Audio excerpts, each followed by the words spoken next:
Jai Hind everyone. So welcome back to Awakening classes. So we are preparing for Junior Assistant exam of Jammu Kashmir Ladakh High Court. तो हमने जो important terminology related to court वाला component start करा था, पहले हमने उसके PYQ analyse करे, देन हमने हाई कोर्ट के बारे में पढ़ा, सुप्रीम कोर्ट के बारे में पढ़ा। ऑल्दो आज मुझे सबॉर्डिनेट कोर्ट्स पढ़ाए थे, बट इससे पहले एक इंपॉर्टेंट टॉपिक है history of Jammu Kashmir Ladakh high court. इसमें 3 क्वेश्चन आए थे, जो आपके 10 में से 3 क्वेश्चन तो यहीं से आए थे। और वो अगर आपने अच्छे से देखा होगा, पेपर को एनालाइज किया होगा, आप जाना जूनियर असिस्टेंट प्लेलिस्ट में, वहाँ पे मैंने पढ़ाया हुआ है। वो तीनों क्वेश्चन यहाँ से आए थे, तीनों क्वेश्चन यहाँ से आए थे। ये कहाँ पर है? देखो, ये ऑफिशियल वेबसाइट है high court of Jammu Kashmir Ladakh. वहाँ पर देखो, यहाँ पर इन्होंने ब्रीफ हिस्ट्री दी है जम्मू कश्मीर लद्दाख हाई कोर्ट की, और यहीं से 3 क्वेश्चन फ्रेम हुए थे। पहला क्वेश्चन तो पहली लाइन में ही लिखा था कि full fledge high court of judicature for Jammu Kashmir कब स्टैब्लिश हुआ था? 1928 में।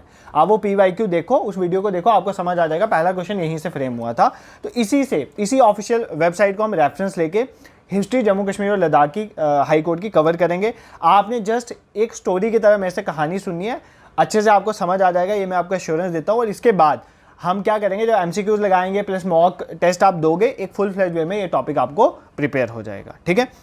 ऑल्दो मेरे को ऐसा होता है कि मेरे पास अगर मतलब मैं डिजिटल बोर्ड के थ्रू पढ़ाऊँ आपको, तो मैं ये सब चीज़ें आपको ऑनलाइन खोल के पढ़ा सकता हूँ, बट मेरे पास अभी इतने रिसोर्सेज नहीं है। तो मैंने क्या किया है, इसी को कॉपी करके ना एक मतलब इसे पीडीएफ बना दी है। अब आप बोलोगे सर उधर तो कोई और लाइन लिखी थी, यहाँ पर कोई और लाइन लिखी थी। द रीज़न बीइंग दैट वहाँ पर क्रोनोलॉजिकली नहीं था। मतलब पहले वहाँ पर देखो, यहाँ पर पहले 1928 की बात हो रही है, ठीक है, 1928 की बात हो रही है। उसके बाद यहाँ पर 1889 की बात हो रही है, ये देखो 1889 की। तो मैंने क्या करा, इसको क्रोनोलॉजिकली कर दिया, पूरा सीक्वेंस में कर दिया। बाकी एक भी वर्ड मिस नहीं है। इस ऑफिशियल वेबसाइट से जो जो हिस्ट्री के रिलेटेड था वो सारा मैंने यहाँ पर कवर करा है, आपको समझाने के लिए ईजी हो जाएगा, इसलिए मैंने ऐसा करा है। ठीक है। सो स्टार्ट करते हैं क्लास बिना टाइम वेस्ट करे। देखो 1889 की बात है। अब 1889 में क्या था? 1889 में इंडिया किसके अंडर था? ब्रिटिशर्स के अंडर था। और जम्मू कश्मीर की अगर हम बात करें तो जम्मू कश्मीर में डोगरा रूल चलता था। 1889 में जम्मू कश्मीर के महाराजा थे महाराजा प्रताप सिंह जी। ठीक है, इतना तो आपको पता है। अब 1889 में क्या होता है, यहाँ से हिस्ट्री कोर्ट की स्टार्ट हो रही है। ध्यान से सुनो, 1889 में जो ब्रिटिश गवर्नमेंट है वो महाराजा प्रताप सिंह जी को कहती है कि आप एक काउंसिल बनाओगे। क्या बनाओगे? आप एक काउंसिल। आप स्टोरी की तरह सुनो मेरी बातें, अगर यहाँ पर नहीं भी देख रहे बट सुनो, यहाँ पर ध्यान से सुनना कि 1889 में इंडिया में ब्रिटिश गवर्नमेंट थी। वो महाराजा प्रताप सिंह जी को, being the ruler of state of Jammu and Kashmir, उनको बोलते हैं कि आप एक काउंसिल बनाओ। और उस काउंसिल के जो जुडिशियल मेंबर होंगे, क्या जो जुडिशरी के साथ डील करेंगे, उस काउंसिल के जुडिशियल मेंबर होंगे, उनके पास क्या होगी? Appellate power. ठीक है, civil as well as criminal side, मतलब सिविल केस हो या क्रिमिनल केस हो, उसकी अपील सुनने का जो राइट है वो किसको मिलेगा? Judicial member of the council. मतलब ब्रिटिश गवर्नमेंट महाराजा प्रताप सिंह जी को बोलती है आप एक काउंसिल बनाओ। उस काउंसिल के जो जुडिशियल मेंबर होंगे वो क्या सुनेंगे? Appeal of civil as well as criminal matter. अगर कोई सिविल मैटर होता है उसकी अपील भी वही सुनेंगे और क्रिमिनल मैटर की अपील वही सुनेंगे। ठीक है, ये हो गया। उस टाइम पे क्या होता है, जम्मू कश्मीर स्टेट थी, उसकी 2 प्रोविंस थी, एक थी जम्मू प्रोविंस, एक थी कश्मीर प्रोविंस। दोनों में क्या होते थे? चीफ जजेस होते थे और उनके पास जुडिशियल अथॉरिटी होती थी। ठीक है, चीफ जजेस के पास जुडिशियल अथॉरिटी होती थी, बट वो किसके अंडर काम करते थे? वो under the superintendence and control of the law member of the council. ये जो काउंसिल है इसके लॉ मेंबर की सुपरिटेंडेंस के अंदर काम करते हैं, मतलब उनकी निर्देशता में वो काम करते थे। ठीक है, ये मैंने आपको कुछ चीजें बता दी। क्या हुआ सर, 1889 की बात है, तब क्या होता था? तब हमारे पास जो महाराजा प्रताप सिंह जी थे, डोगरा रूलर ऑफ जम्मू कश्मीर, उनको ब्रिटिश गवर्नमेंट कहती है कि आप एक काउंसिल बनाओ। उस काउंसिल के जो जुडिशियल मेंबर होंगे वो अपील सुनेंगे of civil as well as criminal matters. उस टाइम पे जो जम्मू कश्मीर स्टेट थी उसमें 2 प्रोविंसी थी, जम्मू और कश्मीर। दोनों में चीफ जजेस होते थे, बट चीफ जजेस जो होते थे वही जुडिशियल अथॉरिटी तो चीफ जजेस के होते थे, बट वो खुद काम नहीं कर सकते थे। वो किसके अंडर कंट्रोल में थे? वो law member of this council के अंदर थे। ठीक है, मतलब ये काउंसिल का बहुत इंपॉर्टेंट रोल था। ठीक है, अब बाद में क्या होता है, अब हिस्ट्री चल रही है तो बाद में ये काउंसिल जो बनी थी, इस काउंसिल को एबॉलिश कर दिया जाता है, काउंसिल को खत्म कर दिया जाता है। ठीक है, जिस काउंसिल के जुडिशियल मेंबर के सुपरिटेंडेंस के अंडर चीफ जजेस काम करते थे, इसको क्या कर दिया जाता है? इसको एबॉलिश कर दिया जाता है। और एक मिनिस्टर की बात हो रहा है, मिनिस्ट्री नहीं, एक मिनिस्टर को डेजिग्नेट किया जाता है कि वो जज हैं हाई कोर्ट के, और इनको रूलर अपॉइंट करता था और ये जुडिशियल केसेस को देखते थे। क्या होता है कि पहले काउंसिल के जो मेंबर थे वो एडवाइस करते थे किसको? चीफ जज जो थे कहाँ के? जम्मू और कश्मीर प्रोविंस के, और वो काम देखते। बाद में क्या होता है, काउंसिल खत्म हो जाती है और एक मिनिस्टर को डेडिकेट किया जाता है, वही रूलर उसको अपॉइंट करते थे, मतलब महाराजा उसको अपॉइंट करते थे और वही जुडिशियल केसेस को देखते थे। यहाँ तक कि हिस्ट्री से इंपॉर्टेंट इसके बाद की हिस्ट्री है जो आपको जाननी है। क्या? 1927, ये डेट बहुत इंपॉर्टेंट है, इसको याद रखो। 1927, 1928 ये बहुत इंपॉर्टेंट टाइम है, इस हिस्ट्री को ध्यान से समझना। 1927 को एक नया कॉन्स्टिट्यूशन बनता है। इस कॉन्स्टिट्यूशन में सिर्फ जुडिशरी की चीज़ें नहीं थी, बहुत चीज़ें थी, बट हमें जुडिशरी वाली देखनी है क्योंकि हम हाई कोर्ट की हिस्ट्री पढ़ रहे हैं। तो 1927 में एक नया कॉन्स्टिट्यूशन सैंक्शन करते कौन? उस टाइम के जो रूलर थे स्टेट के, कौन थे तब? महाराजा हरि सिंह। तो महाराजा हरि सिंह जी एक नया कॉन्स्टिट्यूशन जो है सैंक्शन करते हैं और वो बोलते हैं लॉ मेंबर की जगह एक मिनिस्ट्री होगी जुडिशियल डिपार्टमेंट में। देखो अभी इससे पहले मैंने क्या बोला था, एक मिनिस्टर डील करते हैं, मतलब लॉ मेंबर की बात हो रही थी। अब उन्होंने बोला कि लॉ मेंबर नहीं, एक मिनिस्ट्री होगी जुडिशियल डिपार्टमेंट की जो क्रिएट की जाएगी, जो इन केसेस को देखेगा। ठीक है, उसके बाद ये जो बेसिकली मिनिस्ट्री क्रिएट होती है उसकी हिस्ट्री सुनो ध्यान से। उसके बाद क्या होता है 1928 में, ये बहुत इंपॉर्टेंट है, जो हाई कोर्ट जम्मू कश्मीर का जो जुडिकेचर प्रिपेयर हुआ था फुल फ्लेज, मतलब हाई कोर्ट को मिली थी पावर, वो कब मिली थी? 1928 में। कब? 1928 में। ऑर्डर का नाम क्या था? ऑर्डर का नंबर था ऑर्डर नंबर 1 और डेट क्या थी? 26 मार्च 1928। ये डेट भी याद कर लेना। इसमें क्या होता है कि जुडिकेचर जो है प्रिपेयर किया जाता है हाई कोर्ट का, और पहली बार हाई कोर्ट जो है उसमें चीफ जस्टिस होते हैं और कितने जजेस होते हैं? 2 जजेस होते हैं। ये तब की बात है 1928, मतलब इससे पहले ऐसा नहीं था कि चीफ जजेस और 2 जजेस होंगे, मतलब 2 जजेस इनको हेल्प करेंगे। मतलब जैसे अभी एट प्रेजेंट चीफ जस्टिस होते हैं ना एक स्टेट के या चीफ जस्टिस ऑफ इंडिया, उनके अंदर जजेस होते हैं, डिफरेंट जजेस होते हैं। जैसे मैंने कल सुप्रीम कोर्ट पढ़ाया था, उसमें एक मिस्टेक वहाँ पे करेक्ट कर लेना, मैंने बोला था 31 जजेस होते हैं, कहाँ पर? सुप्रीम कोर्ट में, बट नहीं है। सुप्रीम कोर्ट में एट प्रेजेंट 34 जजेस होते हैं, मतलब 33 जजेस। वैकेंसी कितनी है अभी, फिल कितने हैं वो नहीं बोल रहा, 33 जजेस होंगे प्लस हमारे पास चीफ जस्टिस ऑफ इंडिया होंगे। तो इसको आप करेक्ट कर लेना, मैंने पिन भी कर लिया था। यहाँ पर स्टोरी ये कहती है कि 1928 में क्या होता है, एक ऑर्डर निकाला जाता है, किसके द्वारा? महाराजा हरि सिंह द्वारा। ऑर्डर नंबर 1, उसकी डेट थी 26 मार्च 1928। यहाँ तक जो है लॉ मेंबर जो थे या काउंसिल के मेंबर थे वो देख रहे थे सब कुछ। यहाँ पर ये बोला जाता है कि हाई कोर्ट का जुडिकेचर इस्टेब्लिश हुआ और पहली बार हाई कोर्ट में कौन होगा? एक तो चीफ जस्टिस की सीट निकाली गई और 2 उनको जजेस क्या करेंगे? असिस्ट करेंगे, जिनको प्यूसाइन जजेस भी कहते हैं। प्यूसाइन जजेस ये एक ब्रिटिश टर्म है। प्यूसाइन जज वो होता है चीफ जस्टिस को छोड़ के जो उनके नीचे वाले जजेस आ जाते हैं उनको प्यूसाइन जज कहते हैं। ठीक है, अब आपको एग्जाम में पूछा जा सकता है कि ये जो 1928 में चीफ जज बने थे और ये जो चीफ जस्टिस बने थे जम्मू कश्मीर हाई कोर्ट के, प्लस जो अदर 2 जजेस बने थे वो कौन कौन अपॉइंट हुए थे? तो यही देखो, महाराजा ने अपॉइंट किया था लाला कनवार सेन को as the first chief justice of the court, और जो 2 जजेस बने थे प्यूसाइन जज वो कौन बने थे? राय बहादुर, लाला भोदराज सानी एंड खान साहिब आगा सैयद हुसैन, इनको प्यूसाइन जज। प्यूसाइन जज का मतलब है, जो ये यूके से कंसेप्ट लिया गया है, उसमें एक होते हैं चीफ जस्टिस, उसके अंडर जो जजेस आते हैं उनको बोलते हैं प्यूसाइन जज। तो ये प्यूसाइन जज बने थे। ठीक है, तो अभी तक मैंने आपको क्या समझाया, देखो कुछ नहीं था अभी तक मुश्किल, मैं आपको बताता हूँ, वापस रिवाइज करवाता हूँ। 1889 में ब्रिटिश गवर्नमेंट क्या बोलती है? महाराजा प्रताप सिंह जी को बोलते हैं कि महाराजा प्रताप सिंह जी आप एक काम करें, आप एक काउंसिल बनाए जिसके जो जुडिशियल मेंबर होंगे वही अपील सुनेंगे सिविल एंड क्रिमिनल मैटर में। ठीक है, हो जाती है, काउंसिल बन जाती है। स्टेट में जम्मू प्रोविंस होती है और कश्मीर प्रोविंस होती है, और दोनों प्रोविंसेस में क्या होता है? चीफ जजेस होते हैं, बट वो अपनी पावर एक्सरसाइज करते हैं under the superintendence of these council members. ठीक है, जुडिशियल मेंबर जो होते हैं। इसके बाद क्या होता है? बाद में इस काउंसिल को इस्टेब्लिश कर दिया जाता है और एक लॉ मेंबर अपॉइंट किया जाता है, एक मिनिस्टर अपॉइंट किया जाता है। ठीक है, बाद में क्या होता है? 1927 में एक डेडिकेटेड मिनिस्ट्री, जुडिशियल मिनिस्ट्री जो अपॉइंट की जाती है, किसके द्वारा? राजा हरि सिंह द्वारा। ठीक है, उसके बाद क्या होता है? 26 मार्च 1928 में एक फुल फ्लेज हाई कोर्ट का जुडिकेचर प्रिपेयर किया जाता है, जिसमें बोला जाता है कि हाई कोर्ट जो होगा जम्मू कश्मीर और लद्दाख का, इसमें एक होंगे हमारे कौन? एक होंगे हमारे पास चीफ जस्टिस। कौन होंगे? चीफ जस्टिस, और 2 हमारे पास उनके सबॉर्डिनेट जजेस होंगे। तो किसको अपॉइंट किया गया? लाला कनवार सेन को अपॉइंट किया गया as the first chief justice of the court, और राय बहादुर लाला भोदराज जी को प्लस खान साहिब आगा सैयद हुसैन जी को एज जज जो है अपॉइंट किया गया। कहाँ पर? जो Jammu Kashmir and Ladakh high court में। ठीक है, और जो सिटिंग थी, मतलब हाई कोर्ट कहाँ पर बैठता था? वो जम्मू में भी बैठता था और श्रीनगर में भी बैठता था। ठीक है, अभी भी ये प्रोसीजर चल रहा है, इसके बारे में हम आगे आगे हिस्ट्री में देखेंगे। तो सीटिंग कहाँ कहाँ पे थी? जम्मू में भी और श्रीनगर में। देखो मैंने एक भी लाइन मिस नहीं करी है, जो ऑफिशियल वेबसाइट में लाइन्स लिखी थी सारी की सारी कॉपी करके बस उनको सीक्वेंस में यहाँ पर अरेंज किया। ठीक है, अब ये लाइन, पहली वाली लाइन यहाँ पर आ गई कि फुल फ्लेज हाई कोर्ट जो जुडिकेचर है जम्मू और कश्मीर स्टेट के लिए, वो कब इस्टेब्लिश हुआ? 1928 में। यही क्वेश्चन पूछा गया था। उससे पहले क्या होता था? हाई कोर्ट ऑफ जुडिकेचर से पहले जो रूलर थे स्टेट के, महाराजा, उनके पास फाइनल अथॉरिटी थी in the administration of justice. देखो उनके पास ही अथॉरिटी थी ना, वो कभी लॉ मेंबर को अपॉइंट कर रहे थे, कभी बोल रहे थे काउंसिल होनी चाहिए, वो तो मतलब फाइनल अथॉरिटी किसके पास थी एडमिनिस्ट्रेशन ऑफ जस्टिस की? महाराजा जो भी महाराजा होते थे कंसर्न उनके पास होती थी।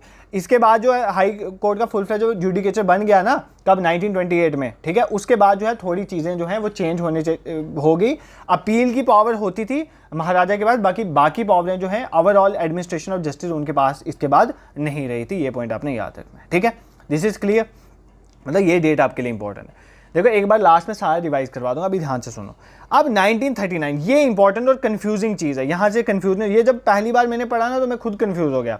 कंफ्यूजन ये थी, यहाँ पर एक चीज़ लिखी हुई थी, देखो in 1939 the ruler promulgated the constitution act of 1996। तो 1939 में जो महाराजा थे उन्होंने क्या करा, कॉन्स्टिट्यूशन एक्ट ऑफ 1996 को मतलब प्रोमलगेट करा, मतलब उसके तहत law provision of the law related to high court and conferred upon high court a substantial measure India. मतलब इन्होंने 1939 में क्या किया, कॉन्स्टिट्यूशन एक्ट ऑफ 1996 के तहत हाई कोर्ट के पास इंडिपेंडेंस की पावर दी। मतलब पहले पूरा महाराजा के अंडर आता था, अब इनके पास थोड़ी इंडिपेंडेंस आई और इनके पास पावर दी गई हाई कोर्ट के पास कि वो जो बाकी डिस्ट्रिक्ट जुडिशरी है या जो लोअर कोर्ट है, सबऑर्डिनेट कोर्ट है, उनके ऊपर क्या करें, कंट्रोल करें हाई कोर्ट। मतलब हाई कोर्ट को इंडिपेंडेंस दी गई 1939 में, ठीक है। कौन से एक्ट के तहत, constitution act of 1996।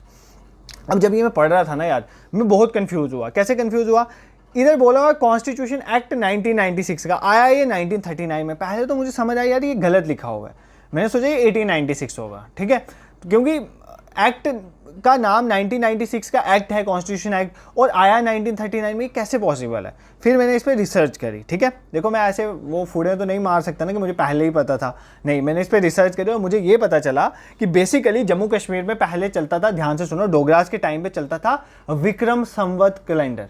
Vikram Samvat calendar जो था, आपने सुना होगा विक्रम संवत कैलेंडर के बारे में, उसके अकॉर्डिंग चलता था। विक्रम संवत कैलेंडर के अकॉर्डिंग जो ईयर 1996 है ना, वो हमारे जो एट प्रेजेंट जो कैलेंडर चल रहा है, जो हम ब्रिटिश कैलेंडर यूज़ करते हैं, जो नॉर्मली कैलेंडर हम यूज़ करते हैं, उसके अकॉर्डिंग ईयर कौन सा बंदर था, 1939। अब ये चलते थे विक्रम संवत कैलेंडर के अकॉर्डिंग, तो उस टाइम में 1996 था ईयर, इसीलिए कॉन्स्टिट्यूशन एक्ट ऑफ 1996 बोला जाता है, ठीक है।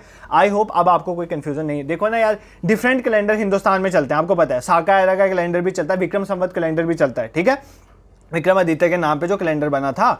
और विक्रम संवत कैलेंडर जम्मू कश्मीर में चलता था, उसमें जो ईयर 1996 है ना, वो आज के कैलेंडर के हिसाब से ईयर 1939 था। तो 1939 आज के कैलेंडर के हिसाब से बात करूं तब विक्रम संवत 1996 है, इसलिए इसको कॉन्स्टिट्यूशन एक्ट ऑफ 1996 बोला जाता है। 1939 में आया था, इसके तहत ये बोला गया था कि जो हाई कोर्ट है उनको इंडिपेंडेंट किया गया और हाई कोर्ट के पास ये भी पावरें दी गई कि वो बाकी कोर्ट्स और डिस्ट्रिक्ट कोर्ट जो है उनके ऊपर उनकी सुप्रीमडेंस और कंट्रोल रहेगा, ठीक है। आई होप आपको ये चीज़ समझ आ गया, अब आप इसमें कंफ्यूज नहीं होंगे। आपको मैं एक छोटा सा काम देता हूं, एक मेरे लिए काम कर देना, एक गूगल में सर्च करना, अभी कौन सा ईयर चल रहा है, 2024, ठीक है। आप मुझे ये बताना, ये ऐसे ही ना एक्स्ट्रा दे रहा हूं आपको काम, ठीक है। 2024 विक्रम संवत के अकॉर्डिंग कौन सा ईयर है, ठीक है। एक थोड़ी एक्सरसाइज ना, देखता हूं आप करते हो कि नहीं करते हो फॉलो, ठीक है। ये आई होप आपको समझ आया। अब यही कह रहा है कि जो, ध्यान से सुनो, इसमें एक चीज़ और बोलेगी, 1996 का जो एक्ट था, 1996 मतलब विक्रम संवत के अकॉर्डिंग, बेसिकली डेट क्या थी, 1939। इस एक्ट में इसमें एक चीज़ और बोलेगी, वो क्या, कि 3 member board of judicial adviser हो गए, जस्ट लाइक अकीन का मतलब just like to the privy council in British India. अब प्राइवी काउंसिल ब्रिटिश इंडिया में क्या थी, इसलिए कल सुप्रीम कोर्ट का लेक्चर जिसने देखा होगा उसको पता होगा प्राइवी काउंसिल क्या होगी। मैंने आपको बोला था जब सुप्रीम कोर्ट 28 को आया था 1950 में, आई थिंक 28 जनवरी 1950 में जब सुप्रीम कोर्ट इनैगोरेट हुआ था, तब उसके पास 2 चीज़ों की पावर थी। एक तो फेडरल कोर्ट जो 1935 का था उसकी पावरें भी आ गई, तो ब्रिटिश प्राइवी काउंसिल की आ गई थी। ब्रिटिश प्राइवी काउंसिल में यह होता था कि अगर सपोज करो किसी को किसी लोअर कोर्ट का डिसीजन पसंद नहीं आया ना, तो वो अपील पता कहाँ पर करता था, ब्रिटिश प्राइवी काउंसिल में, जब ब्रिटिश गवर्नमेंट यहाँ पर होती थी। वही चीज़ यहाँ पर सेम उसी तर्ज पे यहाँ पर क्या हुआ, 1939 के एक्ट के according 3 member board of judicial adviser बनाए जाएंगे, जस्ट लाइक प्राइवी काउंसिल होती थी ब्रिटिश इंडिया की। इन बोर्ड का काम होता था ये रूलर को एडवाइस करें, जो भी महाराजा है उनका एडवाइस करेंगे in the disposal of civil and criminal appeals against the decision of the high court. देखो यार, महाराजा ने अपने पास पावर रखनी थी ना, तो हाई कोर्ट का अगर सपोज करो एट प्रेजेंट आपको हाई कोर्ट का डिसीजन पसंद नहीं आता है, तो आप इंडिया में टॉप मोस्ट कोर्ट कौन सा है जिसमें आप अपील कर सकते हो, आप बोलोगे आंसर इज सुप्रीम कोर्ट। इसी तरह तब कोई सुप्रीम कोर्ट के रूल्स यहाँ पर थोड़ी चलते थे, जम्मू कश्मीर में नहीं चलते थे। तब ये रूल बनाया गया 1939 के टाइम में, 39 AD में, ये रूल बनाया गया कि एक 3 मेंबर की जुडिशियल एडवाइजर का बोर्ड होगा। वो board just like privy council होगा, उसका काम ये होगा कि वो रूलर को एडवाइस करेगा। अगर किसी को हाई कोर्ट का डिसीजन पसंद नहीं आया तो वो इस काउंसिल में मतलब महाराजा के पास जाते थे और महाराजा को ये 3 जुडिशियल एडवाइजर जो है एडवाइस करते थे कि इस केस को कैसे करना है, ठीक है, कैसे इसको डील करना है, ठीक है, दिस इज क्लियर। अब इसी की स्टोरी सुना रहा है कि ये जो बोर्ड ऑफ जुडिशियल एडवाइजर है जो महाराजा को एडवाइस करता था कि जो भी अपील हाई कोर्ट के डिसीजन के अगेंस्ट आती थी, अब इसको अबॉलिश करना पड़ा बाद में, जब हमारा देश आज़ाद हो गया तो अबॉलिश करना पड़ा। तो इसको अबॉलिश किया गया कब? कॉन्स्टिट्यूशन एक्ट ऑफ 1950, 1956 में इसको क्या कर दिया गया? अबॉलिश कर दिया, खत्म कर दिया। अब जब इसको अबॉलिश किया गया, ये बहुत अच्छी स्टोरी है, ध्यान से सुनना, मेरे को भी पढ़ के बहुत पसंद आया। तो 17 अपील्स इसमें पेंडिंग पड़ी हुई थे अभी, मतलब ये अबॉलिश हो गया। मतलब सपोज करो 17 ऐसे केसेस थे जिनको हाई कोर्ट का डिसीजन पसंद नहीं आया, मतलब 17 ऐसे लोग थे, फॉर एग्जाम्पल मेरे को भी हाई कोर्ट का तब डिसीजन पसंद नहीं आया, मैंने अपील कर दी। अब ये खत्म हो गया, इसको अबॉलिश कर दिया गया, तो 17 वहाँ पे केस जो है पेंडिंग पड़े हुए थे। अब उन 17 केसेस को कैसे डील किया जाए, ये क्वेश्चन अराइज हो गया उस टाइम पे, कब? 1956 में। तब क्या बोला जाता है, अब ये chief justice of Jammu Kashmir and Ladakh high court जो था, उनके चीफ जस्टिस को ये चीज़ समझ आ गई कि 17 केस जो है पेंडिंग, अब इनको कैसे रिजॉल्व करना है।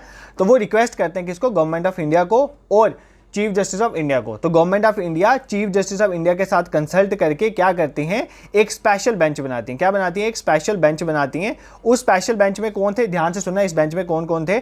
सुप्रीम कोर्ट ऑफ इंडिया के जजेस थे। कौन कौन थे? एक तो जस्टिस मेहरचंद महाजन जो चीफ जस्टिस थे तब इंडिया के, जस्टिस एसआर दास, जस्टिस गुलाम हसन, इन 3 की अध्यक्षता में डिस्पोज ऑफ किए जाते हैं ये पेंडिंग 17 अपील्स। ये 17 अपील्स पेंडिंग जो बची हुई थी, इनको क्या किया जाता है? इनको डिस्पोज ऑफ किया जाता है, ठीक है। और बेंच जो है ये अपील को कहाँ पे सुनती है? श्रीनगर में, ना कि दिल्ली में। ये चीज़ याद रखना, अपील कहाँ पर सुनी जाती है? श्रीनगर में। और ये जो भी जजमेंट जो हाई कोर्ट ने दी थी 17 के 17 केसें, उसको अपहेल्ड कर, अपहेल्ड मतलब उसको मंजूरी देती है कि जो जजमेंट थी वो करेक्ट थी, उसके अगेंस्ट कुछ भी नहीं होता। ये पॉइंट आपको याद रखना है, ठीक है। और ये एक हिस्टोरिक इवेंट माना जाता है। क्यों?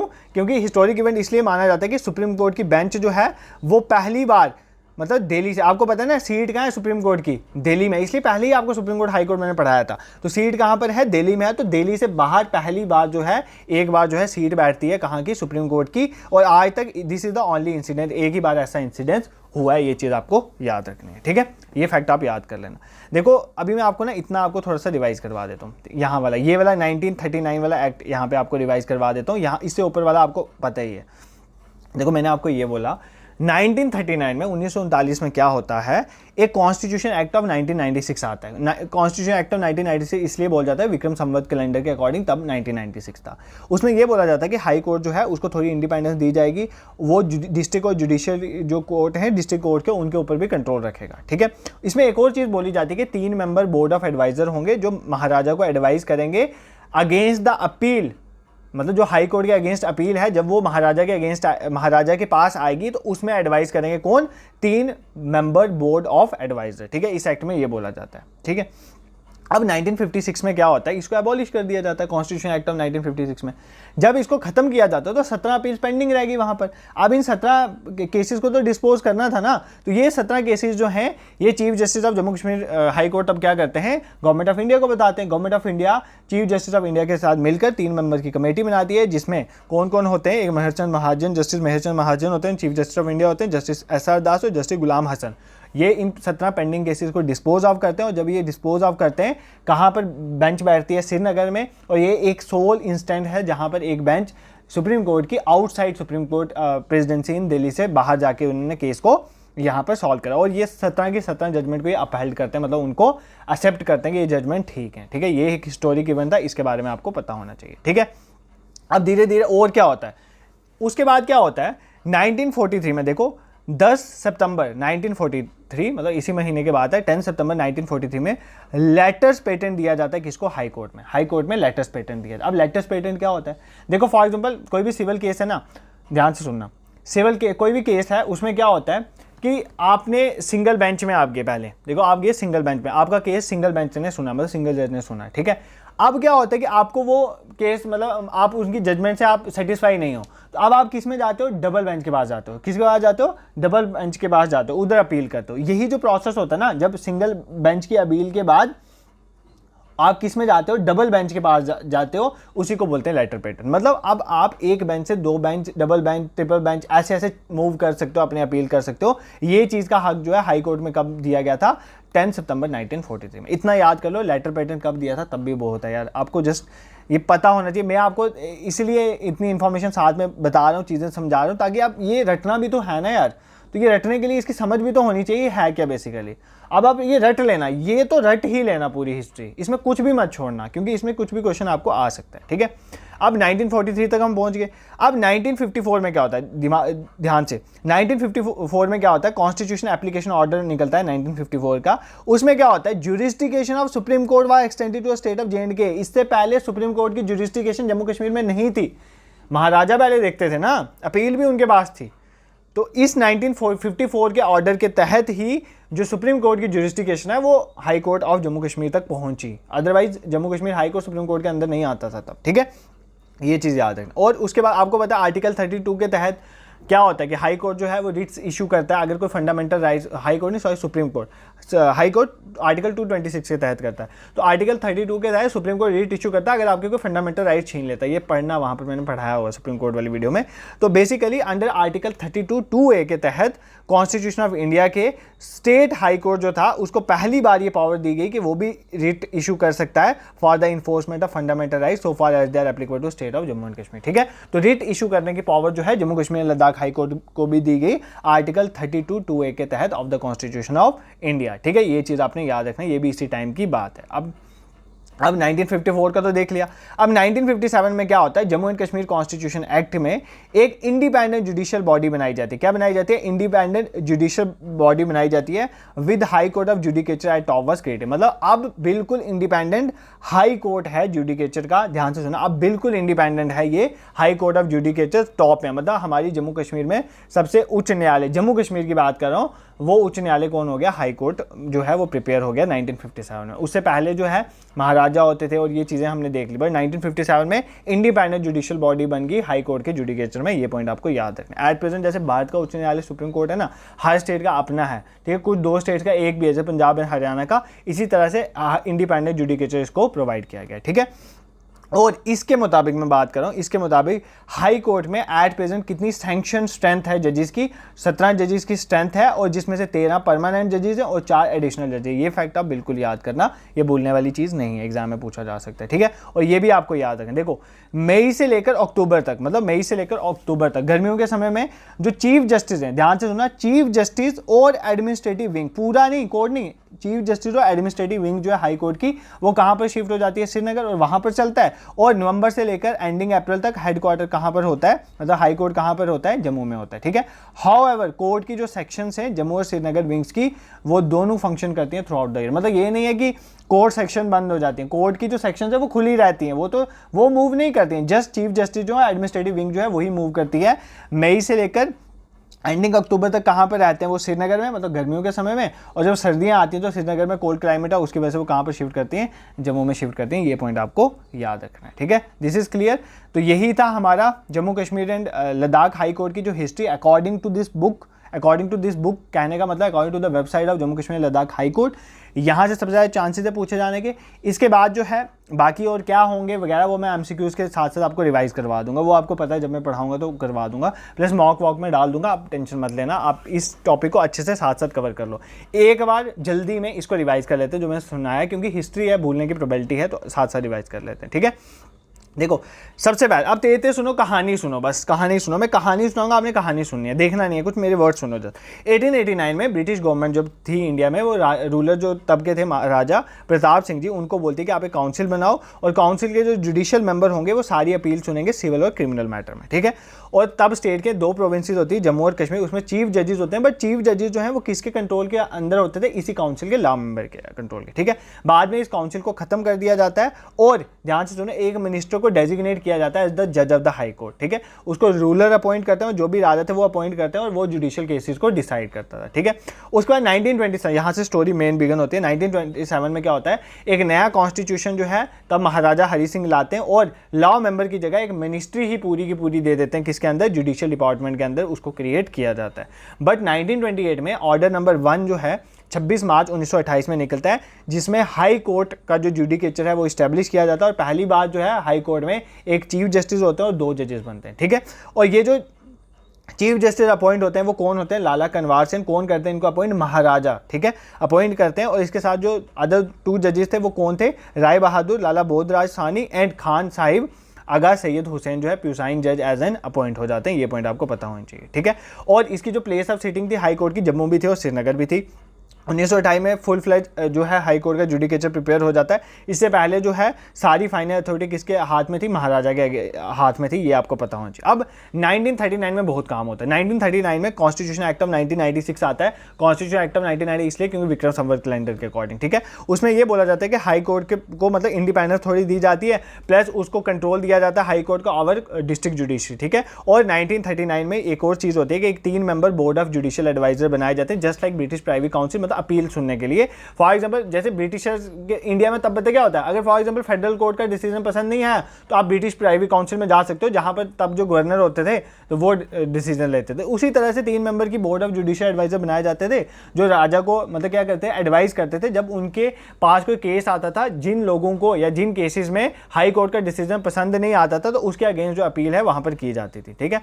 और ये बोर्ड ऑफ जुडिशियल एडवाइजर ये भी अबॉलिश कर दिया गया कॉन्स्टिट्यूशन एक्ट 1956 के तहत। तो तब उसमें 17 अपील्स पेंडिंग पड़ी हुई थी। इन 17 अपील्स को डिस्पोज ऑफ करने के लिए गवर्नमेंट ऑफ इंडिया क्या करती है, एक चीफ जस्टिस ऑफ इंडिया के साथ मिलकर एक कमेटी बनाती है, जिसमें जस्टिस मेहरचंद महाजन होते हैं chief justice of India, SR Das justice होते हैं और जस्टिस गुलाम हसन होते हैं। और ये 17 पेंडिंग केसेस को डिस्पोज ऑफ करती है और इन सबको अपहेल्ड कर देती है, ठीक है।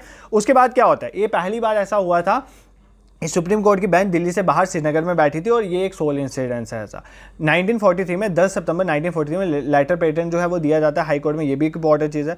और 1954 एक एप्लीकेशन ऑर्डर निकाला जाता है, एप्लीकेशन ऑर्डर 1954, उसमें सुप्रीम कोर्ट की जुरिस्डिक्शन, ये इंपॉर्टेंट पॉइंट है, याद करें, सुप्रीम कोर्ट की जुरिस्डिक्शन जो है वो एक्सटेंड की जाती है to state of Jammu and Kashmir.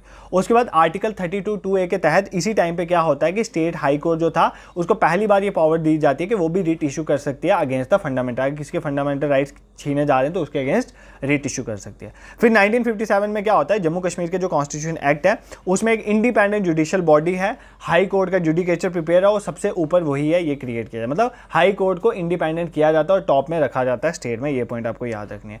और एट प्रेजेंट हाई कोर्ट की अगर हम बात करें उसकी सैंक्शन 17 जजेस की है, जिसमें 13 परमानेंट जज और 4 एडिशनल जज हैं, ये पॉइंट भी आपको याद रखना है। और मई से लेकर अक्टूबर के बीच में चीफ जस्टिस और एडमिनिस्ट्रेटिव विंग कहाँ पर शिफ्ट होती है, श्रीनगर में, और नवंबर से अप्रैल तक कहाँ पर होती है, जम्मू में। और बट जो कोर्ट के सेक्शंस हैं दोनों की वो पूरा साल ही फंक्शन करते रहते हैं। यही है आपकी history according to the official website है Jammu Kashmir Ladakh high court. I hope आपको ये चीज़ें समझ आई होंगी। मैं नहीं बोलता कि एक ही बार सुन के आपको कवर हो जाएगा, इस वीडियो को 2 बार देख लेना, बाकी जो पढ़ाया उसको 1-2 बार देख लेना, पढ़ लेना वापस। ऑफिशियल वेबसाइट में भी आप देख सकते हो, वहाँ पर भी कवर कर लें। और यही चीज़ें वहाँ पर भी कुछ एक्स्ट्रा नहीं है, वो सारा मैंने कवर कर लिया। इसी तरह में जैसे आपकी टर्मिनोलॉजीज़ हैं और भी चीज़ें, ये सारी भी मैं ऑफिशियली ढूंढूंगा और देखूंगा कि क्या सोर्सेज पिछले पेपर में यूज़ किए गए, फिर उन पर भी लेक्चर लाएंगे। बस इससे पहले मैं सबॉर्डिनेट आपको कवर करूँगा, पिछली बार सबॉर्डिनेट कोर्ट से भी क्वेश्चन आया था, ठीक है। तो कुछ भी छोड़ने की मेरी मंशा नहीं है, I will try my best कि मैं आपको best of the best content दूँ, but I need your help. First thing is that lecture को टाइमली देखोगे, कॉन्टिन्यूसली देखोगे। देखो अगर जैसे अभी कांस्टेबल वाले बच्चे ना वो कॉन्टिन्यूसली नहीं देखे तो मैंने उनके लेक्चर डिले कर दिया, ऐसे कोई बेनिफिट नहीं है यार, मैं अपना टाइम वेस्ट करूं और कोई देखने वाला नहीं हो तो ऐसा नहीं बनता है। आप अच्छे से देखोगे, प्लस मैं आपको एक ही चीज़ रिकमेंड करूंगा, do not go here and there for mock test and all, I will provide you the best source और this time with ranking and all, क्योंकि मैंने बहुत वर्क करा है इस बार, मतलब बहुत अच्छे से आपके टेस्ट में आपके कंडक्ट करूँगा, सेक्शन वगैरह एज वेल एज, तो वो सारा मैं आपको कवर करवा दूंगा। बाकी व्हाट्सएप ग्रुप को ज्वाइन कर लो। आप जो बच्चे 1-2 आया था कि शायद मैं जो व्हाट्सएप ग्रुप का लिंक आपको शेयर करता हूँ एप्पल यूजर के लिए ऑनली, तो मैं दूसरा भी कर दूंगा। आप अच्छे से ओपन करो और इन टेस्ट का इन करंट अफेयर्स को व्हाट्सएप ग्रुप से कवर करो, टेलीग्राम को ज्वाइन कर लो, वहीं पर इंपॉर्टेंट इन्फॉर्मेशन जो भी हो मैं शेयर कर देता हूँ। प्लस अच्छे से पढ़ो और do share our initiative with other friends also, क्योंकि देखो यार हम फ्रीली पढ़ा रहे हैं और लास्ट एंड बच्चा जो अफोर्ड नहीं कर सकता उस तक पहुँचाने का ही मेरा ये मोटो है, तो अगर नहीं पहुँचे तो क्या बेनिफिट है, ठीक है। This is it for today, thank you so much for watching, और कमेंट सेक्शन में अपनी बताया करो राय वगैरह, ठीक है। Thank you so much.